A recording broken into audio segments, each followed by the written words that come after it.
الحمدللہ رب العالمین والصلاة والسلام علی رسول الکریم اما بعد فاعوذ باللہ من الشیطان الرجیم بسم اللہ الرحمن الرحیم لقد خلقنا الانسان فی احسن تقویم صدق اللہ العظیم۔ عزیزان گرامی قدر، السلام علیکم ورحمۃ اللہ وبرکاتہ۔ آیت کریمہ جو تلاوت کی ہے اس کا ترجمہ یوں ہے: یقیناً انسان کو ہم نے آسان تقویم عمدہ پیرائے میں تخلیق کیا ہے۔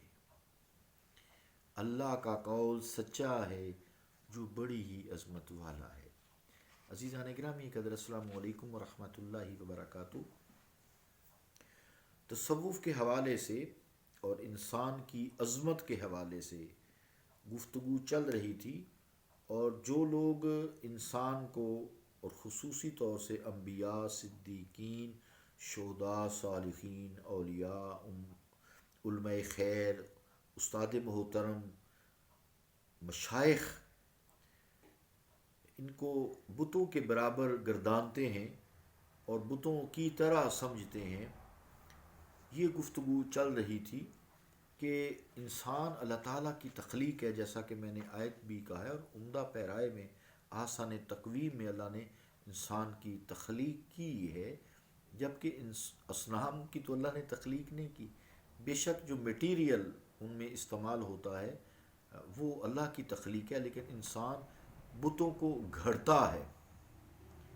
تو اصنام بھی ہے تو مخلوق ہی، تو اصنام مخلوق کی تخلیق اور انسان کی تخلیق میں زمین آسمان کا فرق ہے۔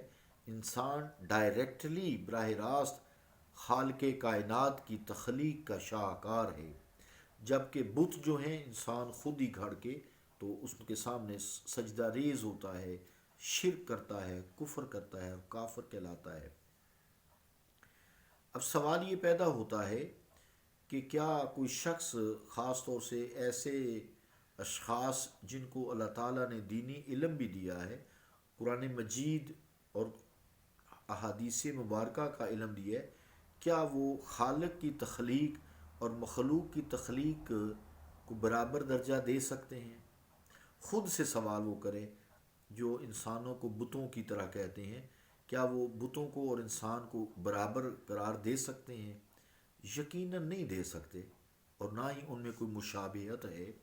ہر دور میں انسان کسی نہ کسی شریعت مطہرہ کی پابندی کا مکلف رہا ہے، چونکہ کسی دور میں بھی اصنام یعنی بت جو ہیں یا معبودان باطلہ اس کے مکلف نہیں رہے ہیں۔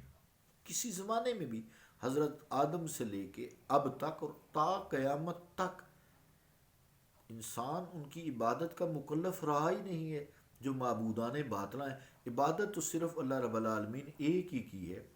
تو قرآن مجید میں اللہ رب العالمین نے انسان کی جو فضیلت بیان کی ہے، عظمت بیان کی ہے، اسے اشرف المخلوقات کہا ہے، اور یہ کہا ہے وَلَقَدْ كَرَّمْنَا بَنِي آدم، ہم نے آدم پر جو ہے یہ کرم کیا ہے، بنی آدم پر، اولاد آدم پر، اور یقیناً والا قد، اور یقیناً جس میں کوئی شک ہی نہیں ہے۔ تو اللہ نے کرم کیا ہے اور انسان کہتا ہے یہ بت ہے۔ اب میں کیا کہوں؟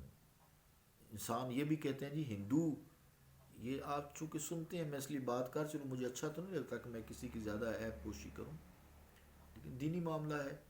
یہاں تک لوگ کہتے سنے گئے ہیں کہ جی ان میں اور ہندوؤں میں کیا فرق ہے؟ ہندو بت کو بٹھا کے عبادت کرتا ہے اور یہ قبروں میں لٹا کر کرتے ہیں۔ کبھی بت کو مرتے دیکھا ہے؟ میں آگے آؤں گا اس کی بات کریں۔ نہیں، کبھی بت کی قبر ہوئی ہے؟ استغفر اللہ، یار آپ نے تو اپنے علم کا جنازہ نکال دیا ہے۔ اللہ کہہ رہا ہے کہ وَلَقَدْ كَرَّمْنَا بَنِي آدم، اور کہا ہے لَقَدْ خَلَقْنَا الْإِنسَانَ فِي أَحْسَنِ تَقْوِيمٍ، کے ان اعزازات سے انسان کو اللہ تعالیٰ نے نوازا ہے، جبکہ اصنام یا بت وغیرہ کہیں بھی اللہ تعالیٰ نے کوئی عزت نہیں دی، بلکہ ان کی جو ہے برائی بیان کی ہے، لیکن وہ تو نہیں کہتے ہماری عبادت کرو. قیامت میں یہی کہیں گے جی، بت تو کہیں گے ہم نے تو نہیں ان کو کہا تھا. اللہ تعالیٰ جب قوت گویائی دے گا نا، یہ تو خود ہماری عبادت کرتے تھے، یہ تو خود ہمارے قدموں میں آ جاتے تھے. تو ہنگامہ محشر کا جب انعقاد ہوگا تو وہ بتوں سے باز پرس نہیں ہوگی، انسانوں سے باز پرس ہوگی. اسنام وغیرہ کی کیا حیثیت ہے، بتوں کی حیثیت ہے. تو اب کیا انسانوں کو بت کہیں گے، انسانوں کو اسنام کہیں گے؟ نہیں کہہ سکتے نا. تو یہ تو ایک میں نے مثال کے طور پر کچھ جو ہے باتیں ذکر کی ہیں آپ کے سامنے، ورنہ اسنام اور انسان کے فرق کو بیان کرنے کے لیے ایک الگ کتاب لکھی جا سکتی، ایک الگ کتاب لکھی جا سکتی ہے. اجیب دعوت الداع اذا دعانی، کہ جب کوئی پکارنے والا مجھے پکارتا ہے تو میں اس کی دعا کو ضرور قبول کرتا ہوں. یہاں دعا پکارنے والا سے مراد انسان ہی ہے نا، بت تو نہیں ہے، اسنام نہیں ہے. بتوں نے کبھی اللہ کو پکارا ہے؟ انسان ہی پکارتا ہے. اور وہ جو اللہ اللہ کرتے ہوئے فوت ہو گیا ہے، اس دار فانی سے رخصت ہو گیا ہے، فَاذْكُرُونِي أَذْكُرْكُمْ وَاشْكُرُوا لِي وَلَا تَكْفُرُونَ کے زمرے میں آتا ہے. بہت ساری آیات پر عمل اس نے کیا ہے، احادیث مبارکہ پر عمل کیا ہے. اطیع اللہ و اطیع الرسول میں آتا ہے، مصطفیٰ کریم علیہ الصلوۃ والسلام کی اتباع کرتا ہے.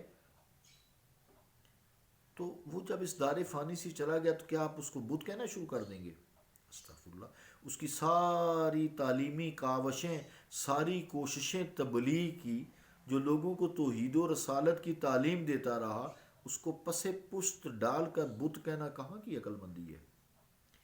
عزیزان گرامی قدر، خداوند عالم تو انسان کی فضیلت بیان کرتا ہے، بت تو نہیں کہتا. یار لوگ انسان کو زندہ ہو چاہے مردہ ہو، جب اللہ تعالیٰ اس کو فضیلت دیتا ہے، کرم کرتا ہے، وَلَقَدْ كَرَّمْنَا بَنِي آدَمَ لَقَدْ خَلَقْنَا الْإِنسَانَ فِي أَحْسَنِ تَقْوِيمٍ کے پیرائے میں وہ اپنے آپ کو ثابت کرتا ہے. تو انسان کی اللہ فضیلت بیان کر رہا ہے نا، اور یار لوگ اسے اصنام اور بے شعور اور بے بس چیزوں کے مشابہ قرار دے رہے ہیں. افسوس کے علاوہ کیا کہا جا سکتا ہے ایسے لوگوں کو؟ ناطقہ سرب غریباں کہ اسے کیا کہیے. بہرحال اسلامی احکام کی پابندی اور رعایت کے پیش نظر ہمارا اس بات پر ایمان ہے کہ اس کائنات کا خالق و مالک در حقیقت وہی ایک ہے جو عبادت و پرستش کے لائق ہے. اس کے علاوہ سب کچھ غیر اللہ کے زمرے میں آتا ہے، مگر اس غیر اللہ سے ہمارا مقصد مفہوم وہ نہیں جو عام طور پر لیا جاتا ہے. یہ شعر کی تشریح میں یہ ساری بات گفتگو جو چل رہی تھی، تو میں آج شعر بیان کرنا بھول گیا. اب آپ اس کو سماعت کر لیں، جو حضرت نصیر الدین شاہ صاحب کے والد گرامی حضرت معین الدین چشتی گولڑوی المعروف بڑے لالا جی، دیکھیں نا، ایسے لوگوں کا تو نام لیتے ہوئے بھی انسان کو چس آتی ہے، مزہ آتا ہے. اللہ کے ولی جو ہوئے تو فرماتے ہیں بڑے لالا جی، دو عالم میں کوئی نہیں غیر اس کا، دو عالم میں کوئی نہیں غیر اس کا، وہ خود ہی ہوا ہر جگہ جلوہ فرما، مگر باوجود اس کے کہنا یہی ہے، وہ جن و بشر ہے نہ حور و پری ہے. تو ہے کیا؟ اللہ نور السماوات والارض، اللہ زمین و آسمان کا نور ہے.